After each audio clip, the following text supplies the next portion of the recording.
kita itu sering banget diajarin untuk berbicara, menulis, berhitung. Tapi seolah-olah tidak menjadi kewajiban bagi kita untuk diajari dan belajar mendengar. Kita tidak sepenuhnya disadari untuk diajarkan untuk mendengar. Padahal mendengar itu gudang dari sebuah kebijaksanaan. Makin lu banyak mendengar, makin lu bijak, dan minimal makin banyak mendengar, makin lu gak salah. Kita itu di WC, kalau cermat bisa belajar ikhlas yang sangat tinggi. Ketika buang air besar, itu momentum kita yang paling ikhlas. Jadi belajar ikhlas itu ketika kita buang air besar itu. Karena Nabi mengajarkan kan hikmah itu ada di mana-mana dan itu harta karun yang harus kita pungut. Nah, ketika buang air besar itu, saya ini ikhlas. Dikeluarin gak mikir sebanyak-banyaknya nih. Kita keluarin gak mikir, begitu keluar kita siram, baunya juga kita pastikan gak ada. Bayangkan kalau kita sedekah gitu ya. Betapa mulianya kita membuang sedekah. Karena kan sedekah itu dalam Islam kan memang kotoran. Yang kalau kita simpan itu menjijikkan sebenarnya. Cuma karena mata batin kita sudah ditutup oleh maksiat, kita gak sadar bahwa itu kotoran. Kata Allah, ittaqullah mastata'tum. Bertakwalah kepada Allah semampu kamu. Kalau kamu dipancing marah, kalau bisa jangan marah. Kalau gak bisa kamu marah, kalau bisa gak kelihatan di mukanya. Kalau gak bisa nahan untuk gak kelihatan di mukanya tetap merah. Kalau bisa jangan sampai keluar kata-kata. Kalau gak bisa harus keluar kata-kata. Kalau bisa jangan keluar kata-kata yang kotor. Kalau gak bisa tetap keluar kata-kata yang kotor. Sebisa mungkin tidak sampai memukul. Jadi dikendalikan itu dengan riyadhah, dengan latihan sedikit demi sedikit. Dan banyak kisah para aulia yang mereka menjadi kekasih Allah justru karena mengendalikan dirinya dari amarah itu. Dalam surah Ali Imran yang pertama adalah wal kadimina ghaitha. Orang yang bertakwa itu dia tidak akan marah meskipun dipancing untuk marah. Kemudian yang kedua wal afina anin nas. Bukan cuma tidak marah, tapi dia memaafkan orang yang bikin dia marah. Dan yang ketiga yunfikuna fis sarra'i wad-dharra. Dia bukan hanya tidak marah dan memaafkan orang yang bikin dia marah, tapi bersedekah kepada orang yang bikin dia marah walaupun hati dia sedang sempit kepada orang itu. Agak pengen ngasih ke orang itu karena dia suka bikin saya marah.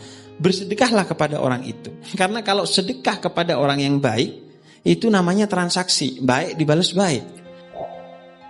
Melakukan ibadah itu ada dua kepentingannya. Pertama karena itu perintah, yang kedua karena ada kebaikan di dalam. Karena dia sebagai perintah dan bentuk ketaatan kita kepada Allah, maka apapun keadaannya, mau lu tetap maksiat, lu harus membayar itu sebagai perintah. Baik. Kemudian yang kedua, kalau lu tetap melakukan maksiat, maka maksiat itu akan menjadi dosa. Selain sholat, ibadah lo juga itu menjadi pahala. Artinya semua akan ada perhitungannya. Baik. Tapi yang terpenting adalah lu jangan hanya menjalankan ibadah sebagai kewajiban, tapi kesadaran. Misalnya sholat dengan kesadaran yang kemudian disebut dengan kekhusyuan. Sehingga kemudian sholat itu sebagaimana kata Quran akan menjauhkan diri lu dari fahsya dan mungkar, kekejian dan kemungkaran. Itu step selanjutnya sih. Tapi jangan sampai lu berpikiran gue sholat terus tapi maksiat gue jalan. Ya udahlah, mending gue gak sholat. Itu salah. Ibadah itu kaitannya secara batin sebenarnya. Begitu lu punya kecenderungan batin yang lu latih jadi baik, akan nikmat dalam ibadah, bukan suatu tuntutan atau kewajiban. Tapi ada hal-hal yang sifatnya lahiriah yang bisa lu kondisikan untuk agar lu nikmat dan semangat beribadah, yaitu lo memberi waktu untuk beribadah, bukan beribadah di sela-sela waktu. Artinya ketika lo mau ibadah, kondisikan yang nyaman. pakai pakaian yang nyaman, mandi dulu sebelum sholat, pakai pakaian yang nyaman. Makanya kata Nabi pakai wewangian, agar lo memberi waktu untuk sholat, bukan sholat sela-sela waktu aja. Atau lo cari kondisi yang enak gitu, lo bikin tempat untuk ibadah, tempat untuk sholat yang enak dan lain sebagainya, agar tertunjang ibadah lo secara lahir. Kata Allah dalam salah satu hadis qudsinya, ibadah yang termulia adalah idkhalus surur fi qalbil ihwan, membahagiakan orang lain yang terluka dan hancur hatinya. Setiap orang telah ditentukan kesusahan dan keberuntungannya oleh Allah secara adil agar kita menjadi manusia. Karena orang yang senang terus tanpa susah, dia tidak akan menikmati kesenangannya dan takkan mensyukuri kesenangannya, karena kesenangannya akan hambar. Begitu juga sebaliknya, orang yang susah terus, tidak ada senangnya, maka dia akan hancur sebagai manusia. Karena itu, fa inna ma'al usri yusra, kata Allah. Dalam kesusahan itu ada kemudahan, dalam kemalangan itu ada kesenangan. Ketika lo diberi cobaan, artinya melalui cobaan itu lo diajari tentang sesuatu untuk nanti lo akan mendapatkan kegembiraan sebagai hasil dari lo telah lulus dari cobaan itu.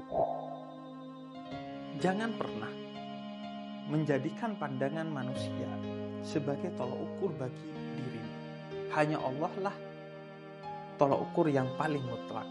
Sehingga berupayalah tidak diremehkan dan menjadi baik di mata Allah, tanpa perlu berupaya berlebih untuk tidak diremehkan dan dihormati oleh manusia.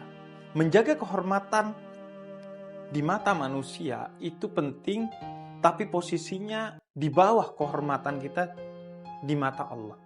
Jangan sampai hanya karena ingin mendapatkan pencitraan, penghargaan, dan perhatian dari manusia, kita melegalkan berbagai cara yang bertentangan dengan ketentuan-ketentuan yang diajarkan oleh Allah. Jika seluruh manusia di muka bumi ini meremehkan kita, tapi Allah melihat kita, maka selesai perkara. Tuhan itu kan seringkali kita anggap bahwa kita masuk surga karena semata-mata amalnya kita. Betul. Padahal kata Nabi, bukan utamanya karena amal. Okay. Amal itu harus dijadikan cara untuk mengetuk rahmatnya Allah, cintanya Allah. Nah, karena itu amal yang kita lakukan, sholat, puasa, zakat, haji, dan lain sebagainya, itu dilakukan dengan penuh keikhlasan, agar kemudian menjadi seni dalam merayu Allah, sehingga Allah berkenan. Oh, ini hamba saya benar nih. Akhirnya dikasih surga kita dengan rahmat Allah.